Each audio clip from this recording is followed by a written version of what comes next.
In 1879, Parliament declares Thanksgiving an official holiday, but the date keeps shifting. It's not until 1957 that it lands on the second Monday in October, earlier than the US, to match Canada's shorter growing season.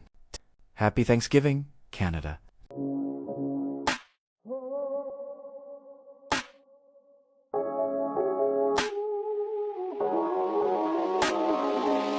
Before the football games and long weekend road trips, there was survival, there was communion, before the turkey, before the pumpkin pie, and a feast of mushy peas.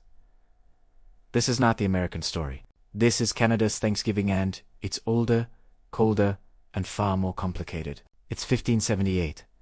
Martin Frobisher, an English explorer, lands in what is now Nunavut. His crew is half-starved, battered by storms, and nowhere near home. They hold a communion service, not for harvest, but for survival. Salt beef, biscuits and mushy peas. This is the first recorded Thanksgiving on Canadian soil. No corn. No pilgrims.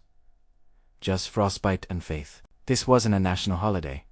It was a desperate ritual, a thank you to God for not dying in the Arctic. But long before Frobisher, First Nations across Turtle Island held ceremonies of gratitude. The Haudenosaunee gave thanks for the three sisters, corn, beans, squash. The Micmac honored the land and the hunt. Potlatches, dances, feasts. Thanksgiving wasn't a date, it was a way of life.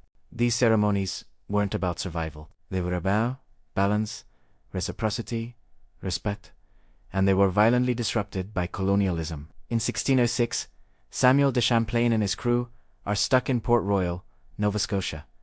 Winter is brutal, spirits are low, scurvy is creeping in, so Champlain invents the Order of Good Cheer, a rotating feast. Each man takes a turn hosting. Cranberries, petites pommes, rojes, are medicine. Micmac guests bring game. There's laughter, musket fire, and joy. This isn't just survival. It's community. It's cross-cultural. It's proto-Thanksgiving with a French twist. As settlers spread across Canada, Thanksgiving morphs. It becomes tied to the harvest, wheat, apples, pumpkin. By the 1800s, it's celebrated sporadically, often in November, sometimes in April.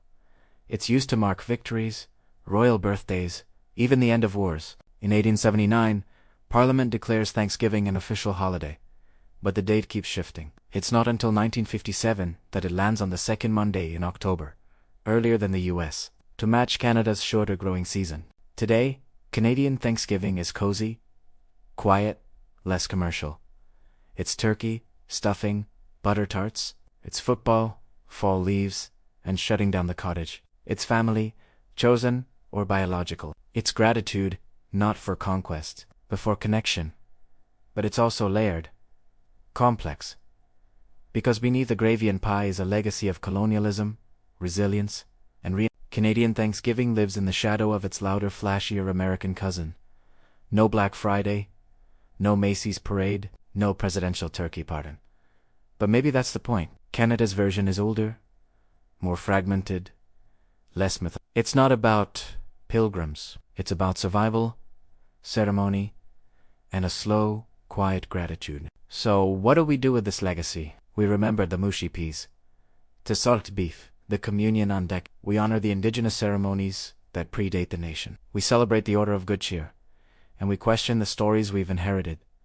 Thanksgiving isn't just a meal, it's a mirror. What do we choose to reflect? This Thanksgiving, remember, Canada's story isn't borrowed. It's built from frostbitten decks to potlatch hulls, from mushy peas to pumpkin pie, and it's still being written. Happy Thanksgiving, Canada. No matter how or who you're spending your Thanksgiving, I hope y'all are thankful for it and it's all you hoped for. And thank you for watching. I hope to see y'all for the next one.